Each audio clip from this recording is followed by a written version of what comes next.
ሰላም ጤና ይስጥልን የተከበራችሁ ተመልካቾቻችን በያላችሁበት የከበረ ሰላምታችን ይድረስ እንላለን። በዛሬው ፕሮግራማችን በተለያዩ የበጎ አድራጎት ስራዎች ላይ እየተሳተፉ የሚገኙ አንድ እንግዳ ጋብዘንላችኋል። በቆይታችን እንደምትማሩበት እንደምትዝናኑበት ተስፋ እናደርጋለን። በያላችሁበት ጥሩ ጊዜ እንዲሆንላችሁ እየተመኘን ወደ ቆይታችን ወደ እንግዳ ያልፋለሁ። እንግዳዬ በቅድሚያ ጥሪና አክብረው እዚህ ስለተገኙ እጅግ አድርጌ አመሰግናለሁ። አሜን። እኔም አመሰግናለሁ። መልካም እንግዲህ ቆይታችንን ለመጀመሪያ ያክል ስሞትን የሥራ ኃላፊነቶትን ቢነግሩን። እሺ ስሜ ፓስተር ዶክተር ሳሙኤል ጌታቸው እባላለሁ። ምኖረው ደቡብ አፍሪካ ነው። ላለፉት 18 ዓመታት በደቡብ አፍሪካ እያገለገልኩ ነው የምገኘው። የደቡብ አፍሪካ ወንጌል አማኞች አብያተ ክርስቲያናት ካውንስል ዋና ጸሐፊ ሆኜ ያገለግላለሁ። ጥሩ እንግዲህ ስለ አገልግሎት ዘመኖ ስለ አገልግሎቶም ጭምር በተመልካቾቻችን ስም አመሰግናለሁ። እኔም ደስ የሚል ጊዜ እንደሚኖረን ተስፋ አድርጋለሁኝ። እስኪ ወደ የልጅነት ጊዜውን እንምጣና ትምህርቶን የተማሩ የመጀመሪያ ኤሌመንተሪ ትምህርቶን የት እንደተማሩና የት እንደተወለዱ እንዲሁም የከፍተኛ ትምህርት ደግሞ የት እንደጨረሱ ጠቅላላ አድርገው ቢነግሩን። እሺ መልካም። ያው የተወለድኩት ሆሳና ነው። ሆሳና በተለይ በ1960ዎቹና 70ዎቹ መጀመሪያ ላይ ሆስፒታል የነበረው በሌሳ ነው። በሌሳ ከምባታም ያዲያም ተወላጆች እዛ ነጭ ሐኪሞች ስለነበሩ እዛ ነው ሕክምና ይካሄድ የነበረው። እንግዲህ በ1970 ጥር 28 በሌሳ ሆስፒታል ነው የተወለድኩት። ያደግኩት ሆሳና በተለምዶ 04 ቀበሌ በሚባል ቦታ። የመጀመሪያ ትምህርቴን ካቶሊክ ትምህርት ቤት አይ ቲንክ አንደኛና ሁለተኛ ክፍል ተምሬያለሁ። በመቀጠል የካቲት 25 ትምህርት ቤት ተምሬያለሁኝ እስከ 8ኛ ክፍል። ከዛ ቀጥሎ በመሃል አዲስ አበባ አቃቂ አድቬንቲስት ሄጄ ነበር። ከዛ ተመልሼ ደግሞ ዋቸሞ ተማርኩ። ከዛ በትምህርት አጋጣሚ አዲስ አበባ ተምሬያለሁ። ዘንድ ደግሞ ሳውዝ አፍሪካ ሁለተኛ ዲግሪዬን ሶስተኛ ዲግሪዬንም እዛ ነው የሰራሁት። ጥሩ እንግዲህ በትምህርት ዘመኑ የነበሩትን ሁኔታ ነው እያነሳን ያለነው እና ምን አይነት ተማሪ ነበሩ? እንደው በጣም ጎበዝ ከሚባሉት ኖት ወይስ እንደው የተለየ ብለው የሚያስቡት ሁኔታ አለ በትምህርት? አዎ እንግዲህ የካቲት ትምህርት ቤት ስማር በተለይ ከአራተኛ ክፍል ጀምሮ ባለው ትምህርት ከክፍል አንደኛ ያው የካቲት ትምህርት ቤት የነበሩ አስተማሪዎቼ ይህንን ፕሮግራም ይከታተላሉ ብዬ አስባለሁ። ከኦል ሴክሽን አንደኛ ከክፍል አንደኛ ወጣ ነበር እና ለአካዳሚካል ትምህርት የነበረኝ አቀባበል በጣም ጥሩ ነው። ከዛ ያው የተማርኩ ከትምህርት ጎን ለጎን መንፈሳዊ ዝንባሌ ስለነበረኝ ከቀለም ትምህርቱ ይልቅ ወደ መንፈሳዊው ነገር አደላው እንጂ በቀለም ትምህርት በጣም ጎበዝ ነበርኩ። እዚህ ሆሳናም አዲስ አበባም ሄጄ በመማርበት ጊዜ። ጥሩ እንግዲህ ጥሩ የሆነ አካዳሚካል ፐርፎርማንስ እንደነበሩት ነው እያወራን ያለ ነው። ምናልባት ተመልካቾቻችን ከእንግዳዬ ብዙ ትምህርት ልታገኙበት ትችላላችሁ። ምክንያቱም ያላቸው የትምህርት ኤክስፔሪየንስ ጥሩ ስለሆነ ማለት ነው። ቀጥዬ የማነሳው እንግዲህ በህይወት ዘመናችን ስንኖር ሰው ለተፈጠረለት ዓላማ የቱንም አይነት ዋጋ ከፍሎ ሀሳቡን እቅዱን ያሳካልና ምናልባት በርሶ የህይወት ዘመን ቻሌንጅ አልፈው ይሄንን ቻሌንጅ አልፍ ያለው በዚህ መንገድ አልፌ ነበር የሚሉት የሚያስታውሱት አጋጣሚ ካለ ቢነግሩን። እንግዲህ ሰው ሁሉ ህይወትን ሲጀምር በተለይ ቲኔጀር ከመሆናችን እድሜ በፊት ቲኔጀርም ከሆን በኋላ ህልም አለን። በዓለም ላይ ከተሻሉ ሰዎች ተርታ የመመደብ ቤተሰባችንን፣ አካባቢያችንን፣ ሀገራችንን የመለወጥ ህልም አለን። እኔም ያው እንደማንኛውም ሰው ህልም ነበረኝ። ህልሜ መንፈሳዊ አገልጋይ ሆናለሁ የወንጌል አገልጋይ ሆናለሁ የሚል አልነበረም። ግን ያው ፈጣሪ እግዚአብሔር ባሰመረልን መስመር ነው የምንሄደው። የኛ ፍላጎት እንዳለ ሆኖ በተለይ ወንጌላዊ የሚለውን በተለይ በፕሮቴስታንቱ ሰርክል ሳስብ በህይወት ጉስቁልና ውስጥ የሚያልፉ ማህበረሰቡ አሳንሶ የሚመለከታቸው ሰዎች እንደሆኑ ስለማስብ አንድም ቀን ወንጌል አገልጋይ መሆን ምኞት አልነበረኝም። በተለይ ደግሞ እኛ ቤት መካነ ኢየሱስ ነው ያደግኩት።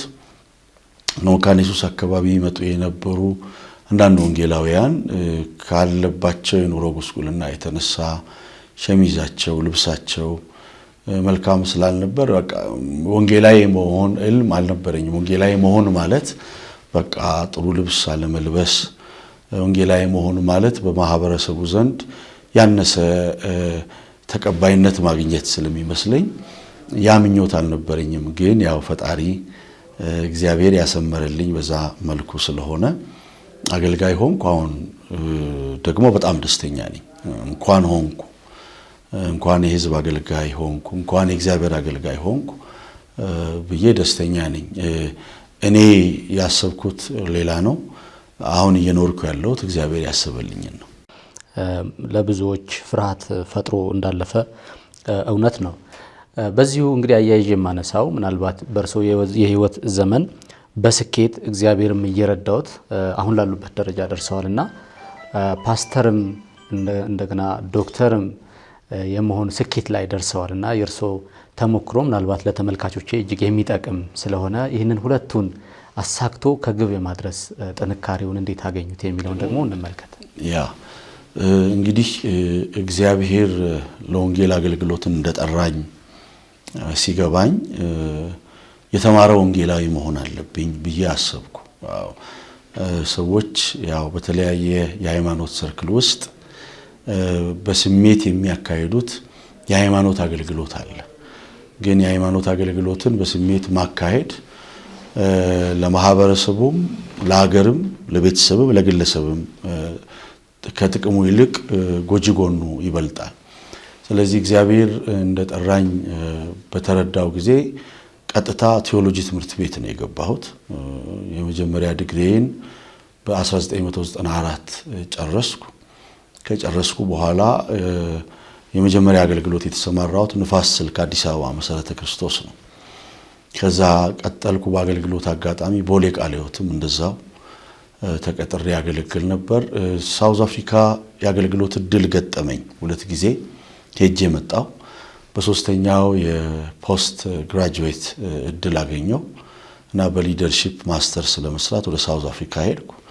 በዛው አጋጣሚ ደግሞ ያው የተለያዩ ቸርቾች መጋቢ እንደሆን ያቀረቡልኝ ጥሪ ቢኖርም በራሴ በኩል ውስጤ ያለውን ራዕይ ተከትዬ ቤተክርስቲያን ተክለን ዛሬ ከስራችን ብዙ ቸርቾች አሉ። አንዳንዱ በኪራይ ነው ያለው፣ አንዳንድ ቦታ ደግሞ እግዚአብሔር ረድቶን በባዕድ ሀገር ላይ ገዝተናል እና በዛ መልኩ ማስተርስ ያስኩ።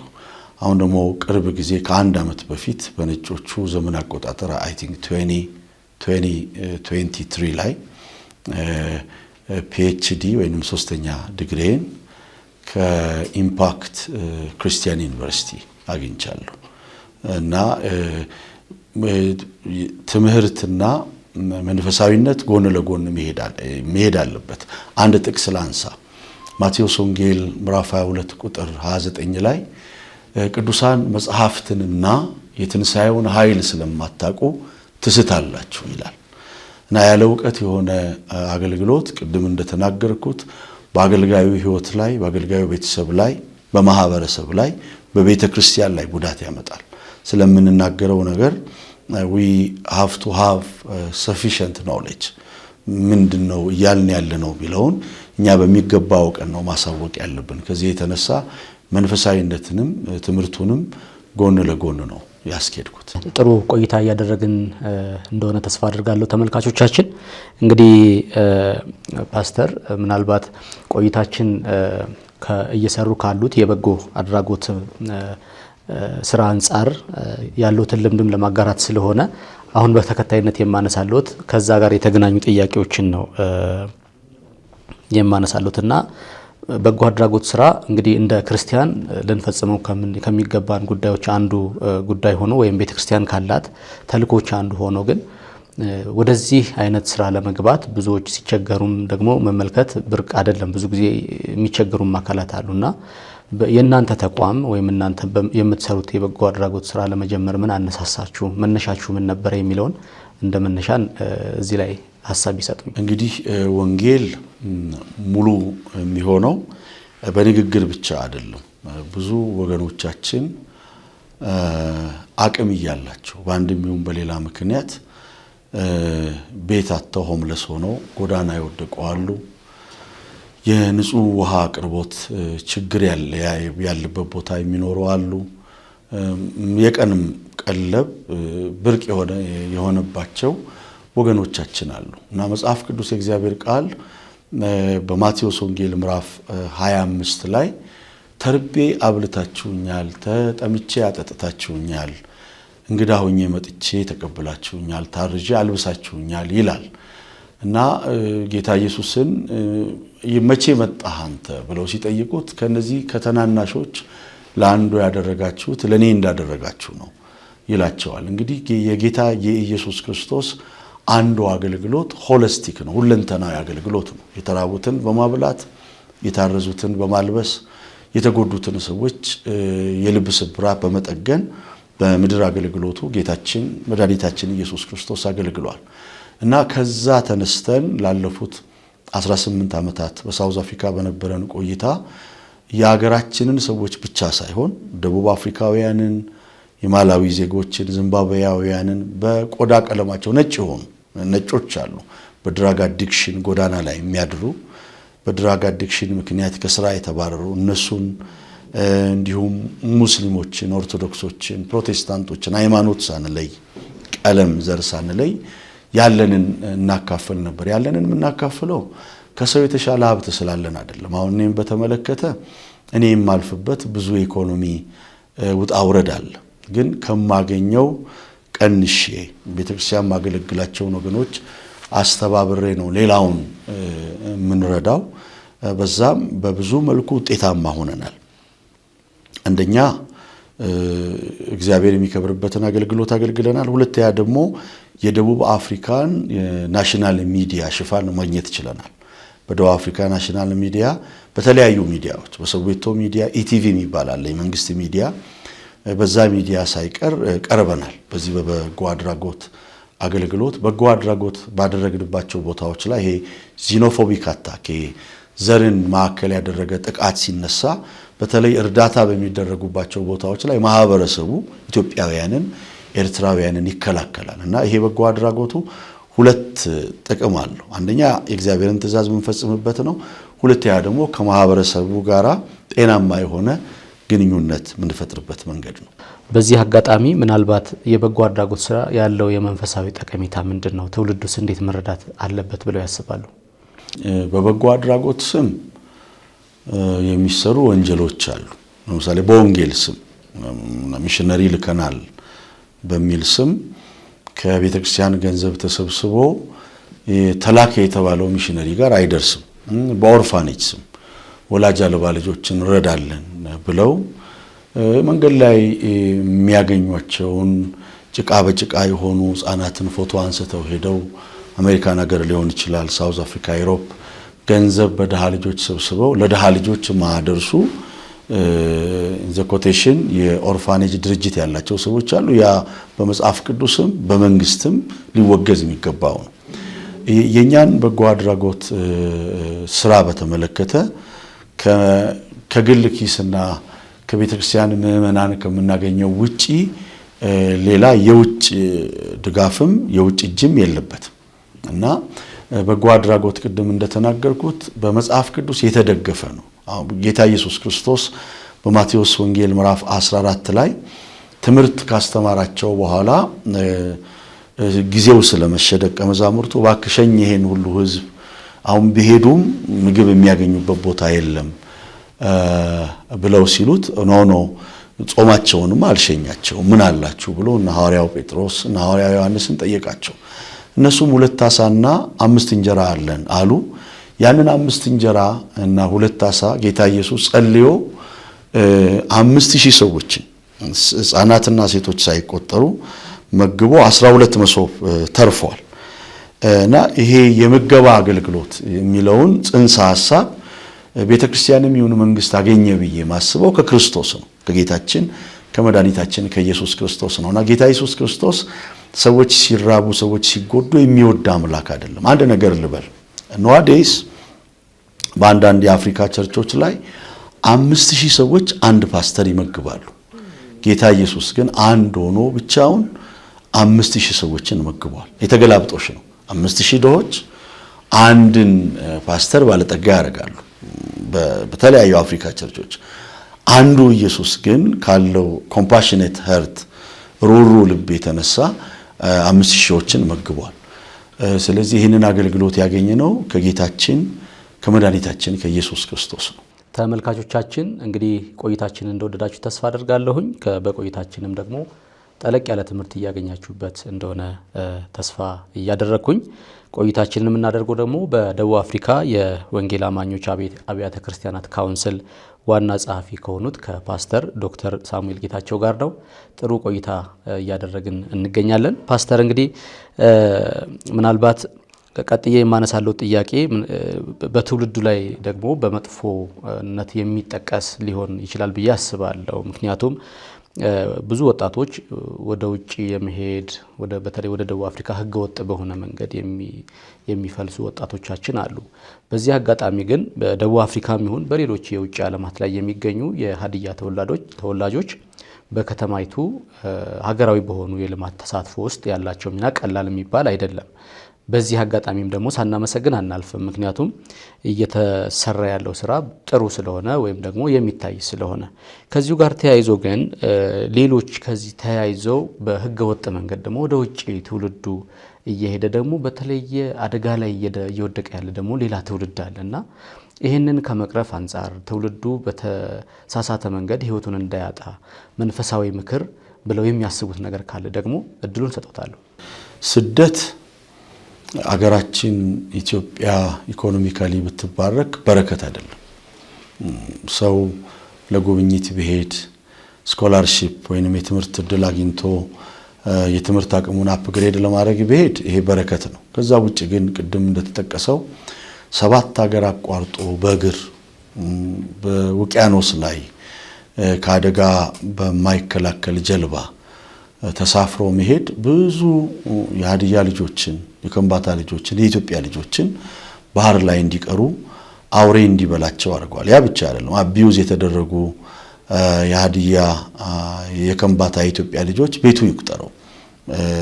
ወንዶች ይደፈራሉ መንገድ ላይ፣ ሴቶች ይደፈራሉ መንገድ ላይ፣ ሰብአዊ ጥሰት ይገጥማቸዋል በህገወጥ መንገድ ሲሄዱ ማለት ነው። በሌላ መልኩ ደግሞ ያው ከሆሳና ምድር ከሀዲያ ምድር ወደ ደቡብ አፍሪካ የሚሆን ወደ አረብ ሀገር ሰው የሚሄደው መነሻ ሐሳቡ መልካም ነው። ቤተሰብን፣ አገርን፣ ማህበረሰብን የመለወጥ ህሳቤ ይዞ ነው ሰው የሚጓዘው። አንዳንዶቹ ተሳክቶላቸው ቅድም እንዳልነው በሆሳና ልማት ላይ በኢትዮጵያ ልማት ላይ አሉታዊ ተጽዕኖ አሳርፈዋል። እነሱን ሳላደንቅ አላልፍም።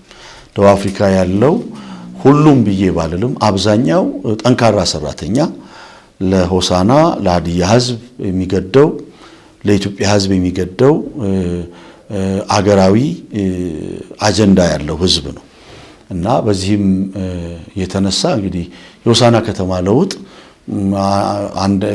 አመጣጡን ስናጠና 100% ከሳውዝ አፍሪካ ነው የመጣው ብዬ ባልልም አብዛኛው ግን የከተማችን ለውጥ በሳውዝ አፍሪካው ኢኮኖሚ ላይ የተደገፈ ነው ብዬ ብል አልዋሻውም እና ከዛ አንፃር አደንቃለሁ።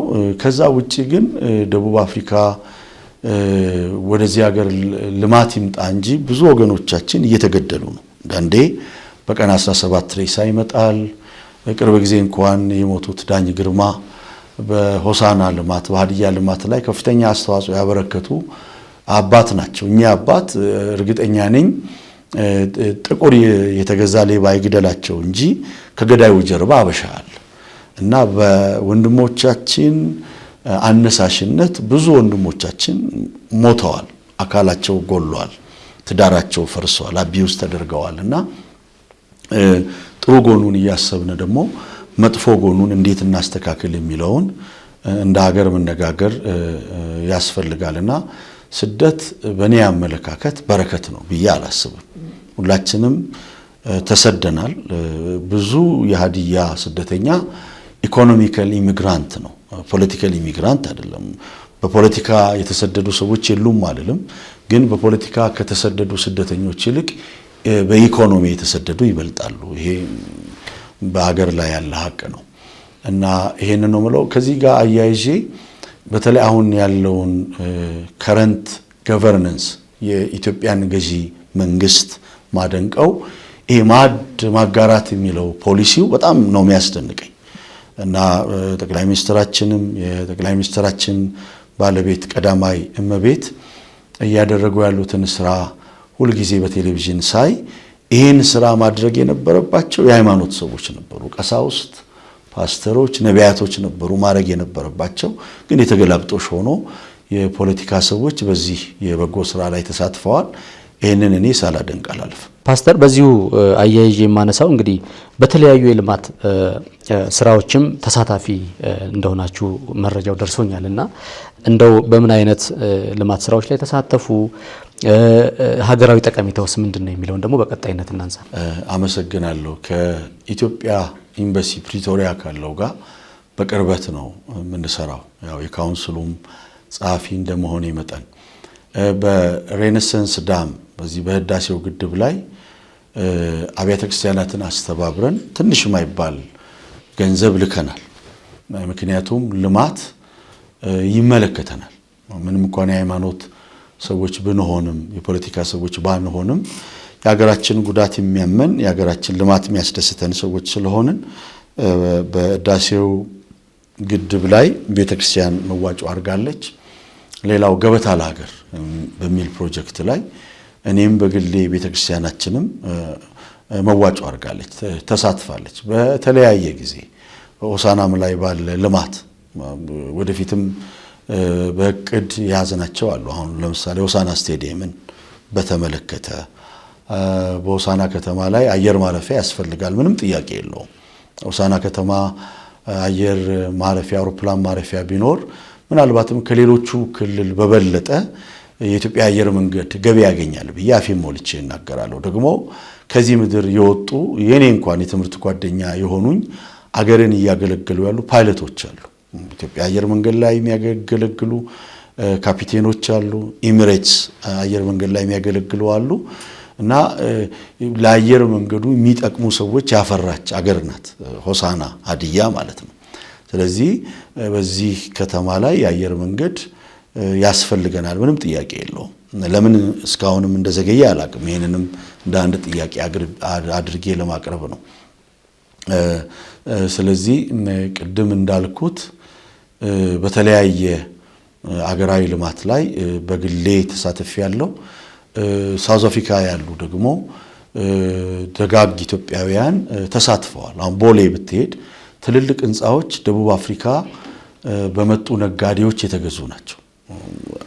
ሀዲያ ክልል ሆሳና ላይ ብቻ አይደለም፣ የደቡብ አፍሪካ ኢሚግራንት ወይንም ስደተኛ ተጽዕኖ ያለው አዲስ አበባም ሌላውም የኢትዮጵያ ክፍሎች ላይ ትልቅ አስተዋጽኦ አድርገዋልና መቼም ሁሉም ሰው ቢሳካለት ደቡብ አፍሪካ ያለው ተመልሶ መኖር የሚፈልገው አገሩ ነው። እኔን ብትጠይቀኝ መኖር የምፈልገው አገሬ ላይ ነው። እነን ነው ደቡብ አፍሪካ ለኖሮ ምቹ ነው። መኪና ቀያየረን እየነዳን ነው። ቢሆንም ግን አንድ ነገር ውስጣችን ያቃጭላል። አንድ ቀን ያ መኪና የኛ እንደማይሆን የገዛነው ቤት ሊወረስ እንደሚችል ያለነው መጤ በምንባልበት እንደ ሁለተኛ ዜጋ በምንታይበት በምንገፋበት የሰው ሀገር ስለሆነ ነፃነት አይሰማንም። እኛ ብቻ አይደለንም፣ የወለድናቸው ልጆች በሚማሩበት ትምህርት ቤት አንደኛ ሲወጡ አንቺ መጤ ነሽ፣ አንተ መጤ ነህ እየተባሉ ሞራላቸው ይነካል። ስለዚህ አገራችን አሁን እድገት ላይ ነው ያለችው። ይሄ እድገት ቢቀጥል ማንም ስደት ላይ ያለ ኤሮፕም፣ አሜሪካም፣ አረብ ሀገር ሳውዝ አፍሪካም ያለ ኢትዮጵያዊ እዛ የመኖር ህልም የለውም እኔን ጨምሮ። መልካም እንግዲህ የተለያዩ የልማት ስራዎችን እየሰራችሁ እንደቆያችሁ በእርግጥም በተለያዩ ሁኔታዎች መረዳት ችለናል እኛም።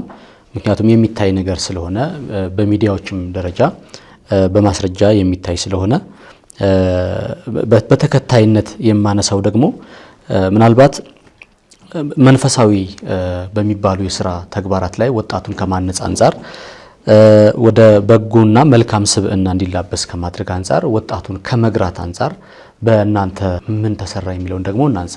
ስለ ወጣት ስናነሳ ኢቨን ኢትዮጵያ እንግዲህ አሁን ባለው ዳታ ወደ 135 ሚሊዮን ህዝብ ነው ያለው ፖፑሌሽኑ፣ 60% ወጣት ነው።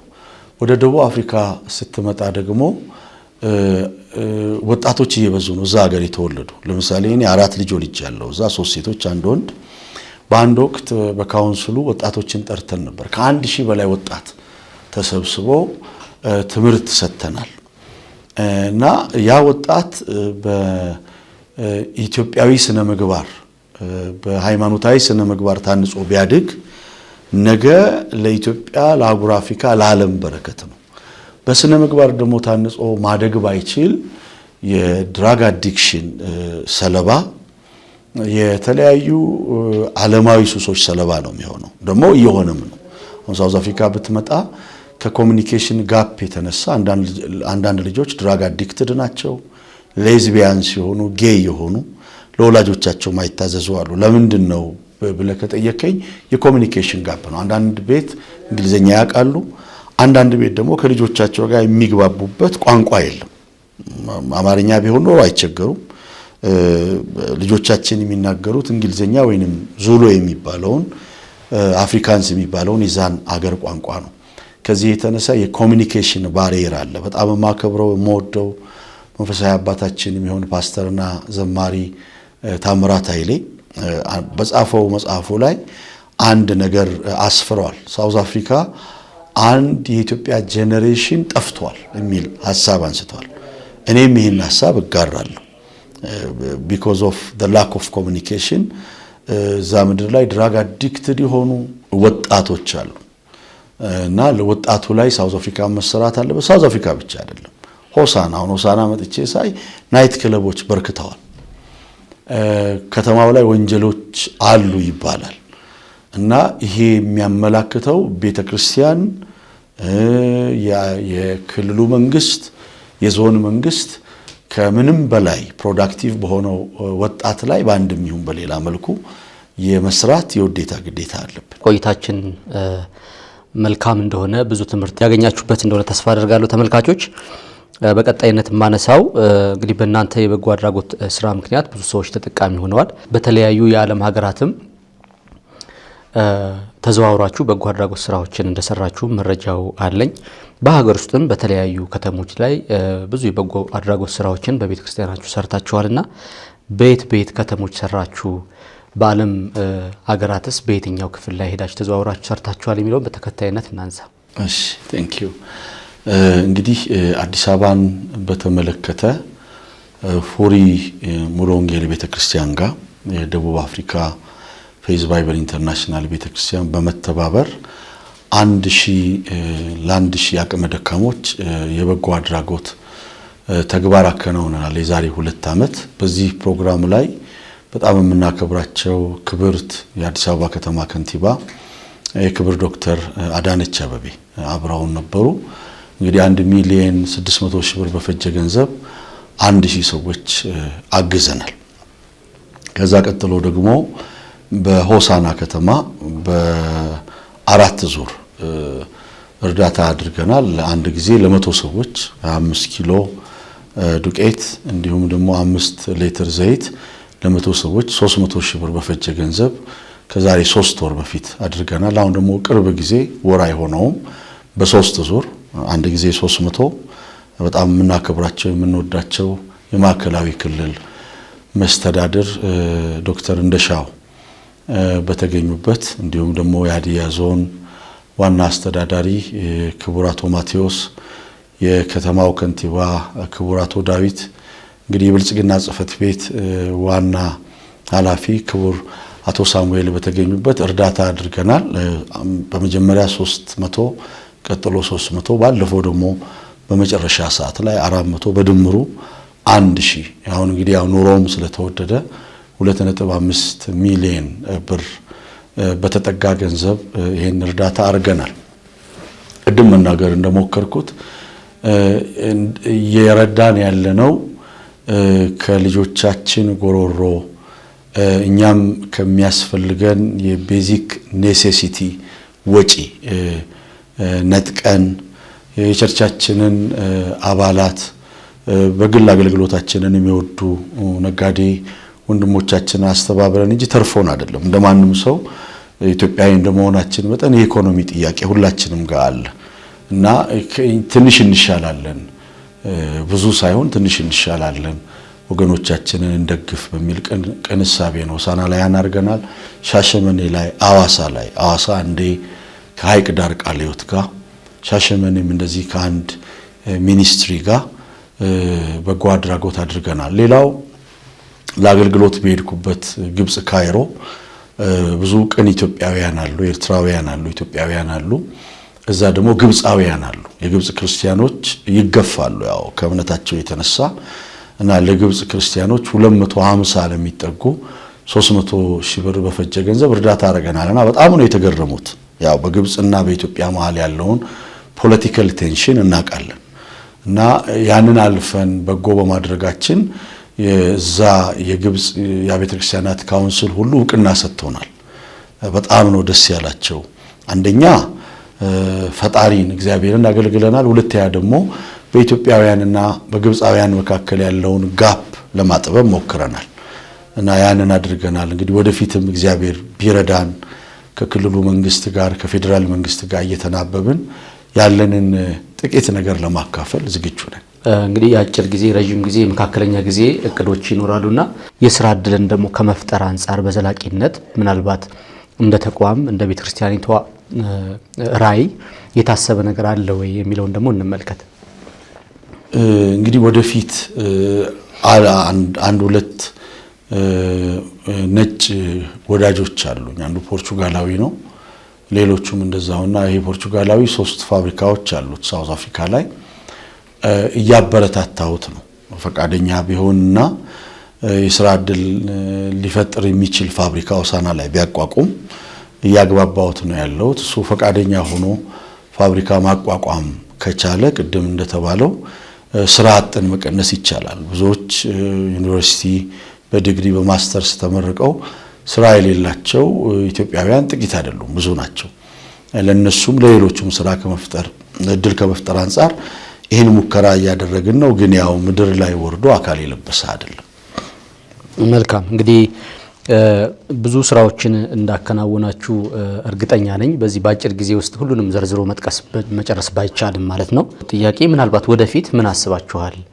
ምን የታቀደ ነገር አለ? የመደጋገፍ እሴትን እስከማጠናከር አንጻር ትውልዱ መማር ያለበት ቤተክርስቲያኒቷ ደግሞ በዘላቂነት አጠናክራ የምትቀጥለው ሐሳብ ካላት ደግሞ እሱንም ማንሳት እንችላለን። ቤተክርስቲያን የፕሮቴስታንቱ ቤተክርስቲያን ብቻ አይደለችም። ኦርቶዶክስም ቤተ ሙስሊምም ሌሎችም የምናከብራቸው ሃይማኖት ቤተ እምነቶች አሁን ከሚሰሩት የበጎ አድራጎት ስራ በላይ እጃቸውን ማበርታት አለባቸው። ለምን ከፍተኛ ኒድ አለ ኢትዮጵያ ውስጥ። እያደግን ነው እውነት ነው፣ ግን ጨርሰን አላደግንም። ለምሳሌ ዳታው እንደሚያመለክተን 67.8% ኢትዮጵያዊ ድህነት ውስጥ ነው ያለው፣ እርዳታ የሚያስፈልገው ነው። ስለዚህ ከተረጅነት ወጥቶ ቅድም ወንድሜ እንዳልከኝ ከተረጅነት ወጥቶ ከተመጽዋችነት ወጥቶ ወደ ስራ ፈጣሪነት የሚሄድበትን መንገድ ቤተክርስቲያን ማሰብ አለባት። እኔ እየተኮነንኩ ነው። አሁን ካሉ የቤተክርስቲያን መሪዎች አሁን ካለው የቤተክርስቲያን ደግነትና ቸርነት በላይ ፌደራል መንግስቱ በጎ እያደረገ ነው። ቅድም ለመናገር እንደሞከርኩት ማዕድ ማጋራት የቤተክርስቲያን ፕሮጀክት ነበር መሆን ያለበት፣ ግን በስፋት እየተሰራ ያለው በፌደራል መንግስቱ፣ በክልል መንግስት፣ በዞን መንግስት ነው። እኛንን ያንን ግንባር ቀደም ሆነን መምራት ያለብን፣ ያለንን ማካፈል አለብን። ማለት ስብከት ብቻውን ምንም ማረክ ስብከት ብቻውን ሆድ አይሞላም፣ እርቃን አይሸፍንም። ስብከት ብቻውን ቤት አይሆንም እና ስብከታችን ከተግባራዊ አገልግሎት ጋር አብሮ ጎን ለጎን መሄድ አለበት። በዚህ የምናደንቃቸው ቸርቾች አሉ። ቃለ ሕይወት፣ መካነ ኢየሱስ ውሃ በሌለባቸው ቦታዎች ውሃ በማፍለቅ ትምህርት ቤት በሌለባቸው ቦታዎች ትምህርት ቤት በመገንባት ክሊኒክ በመገንባት የሚችሉትን የዜግነት ግዴታ ተወጥተዋል። በቂ ነው ወይ ብትለኝ በቂ አይደለም። ሁላችንም ተባብረን ከመንግስት ጎን ቆመን የማህበረሰባችንን ጉለት መሸፈን አለብን። እንግዲህ ቤተክርስቲያናችን ብዙ እቅድ ነው። እኔ ውስጥ ብዙ ራዕይ አለ። ምናልባት እኔ ጋር ያለው ስስት ሳይሆን የአቅም ማነስ ነው። በአንድ ወቅት እንደው እንደ ፈንም ይሁን ይሄን ልበል፣ በአንድ ወቅት አንድ ቤተክርስቲያን ስኮሙሎ ወንጌል የሚባል ቤተክርስቲያን የዛሬ 20 ዓመት ዘማሪ ፓስተር ወርቅነህ አላሮ ጋር አገልግለን ያው መኪና አልነበረንም ያኔ በታክሲ የመጣን እያለ አንድ ወያላ ነው የሚባለው ቃሉ ጥሩ አይደለም። የታክሲው አስተናጋጅ ከአንድ ሴት ጋር ይጣላና ምን ይላታል? እኔ ትሰሚያለሽ ስስት አይደለም ያለብኝ ድህነት ነው አላት። እና ብዙዎቻችን ጋር ያለው ስስት አይደለም፣ ብዙ ራዕይ አለ። ለጊዜው ያለው ድህነት ነው። ያ ድህነት ቢቀረፍ እኔ ብዙ ህልም አለኝ። ከወንጌል ጎን ለጎን ሆሳና ከተማ ላይ ኢትዮጵያ ላይ ብዙ ክፍተቶች ጉለቶች ይታዩኛል እና ያንን ደግሞ እግዚአብሔር እልሜን እንደሚሞላልኝ ባቀድኩት መሰረት ነገሮችን እንደሚሆኑ አምናለሁ። ያው ያቅሜን ያህል እየጸለይኩ ስለሆነ እና ብዙ ህልም ነው ያለኝ። መልካም እኔ ጥያቄዎችን ጨርሻለሁ ፓስተር። በመጨረሻ እርስዎ ደግሞ ማስተላለፍ የሚፈልጉት ቀረ የሚሉት በዚህ አጋጣሚም ደግሞ ማሳሰብ የሚፈልጉት ሐሳብ ካለ ደግሞ እድሉ ልስጠው። ማስተላለፍ የምፈልገው መልእክት የሀዲያ ቲቪን ማመስገን ፈልጋለሁ። ያው ወንድሜ አንተንም ጨምሮ እዚህ ደግሞ ያሉ ካሜራማኖች፣ የሀዲያ ቴሌቪዥን ስራ አስኪያጅ ወንድሙን እንዲሁም ደግሞ በስም ማላቃቸውን ሁሉ እግዚአብሔር ይባርካቸው። እንግዲህ ቤት ሆኜ ቴሌቪዥኑን ለመከታተል ሞክሬያለሁ። ሳውንድ ነው በሀዲየኛም በአማርኛም ያው ፕሮግራሞች እየቀረቡ ነው ያሉት። እንግዲህ ይሄንን የሀዲያ ቴሌቪዥን የኛ ቴሌቪዥን ነው ብለን ወደ ተሻለ የእድገት ደረጃ መውሰድ አለብን።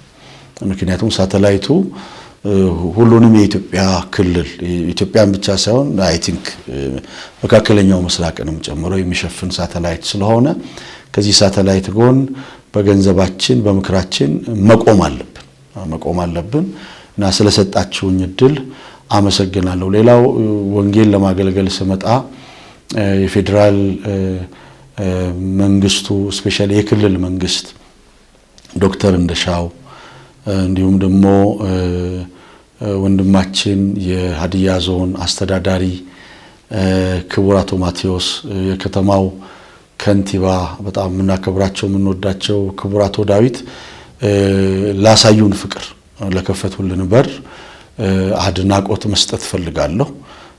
እነሱ ባይተባበሩን ኖሮ ስቴዲየም ያደረግነው ኮንፈረንስ ያደረግናቸው የበጎ አድራጎት አገልግሎቶች ቀላል አይሆኑም ነበር እና ሁላችሁንም በተለያየ መስኩ አገርን ለማልማት ማህበረሰብን ለማንቃት ዋጋ የምትከፍሉትን ሁሉ አመሰግናለሁ። ስለተሰጠኝ እድል አመሰግናለሁ።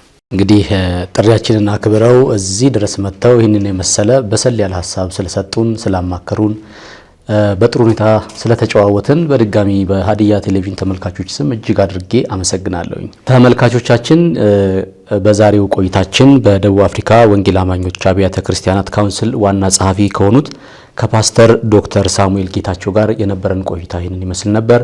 በቆይታችን እንደተማራችሁበት ተስፋ እያደረኩኝ በቀጣይ በሌላ ፕሮግራም በሌላ እንግዳ እስከምንገናኝ በያላችሁበት ሰናይ ጊዜ እንዲሆንላችሁ ተመኘው። ሰላም።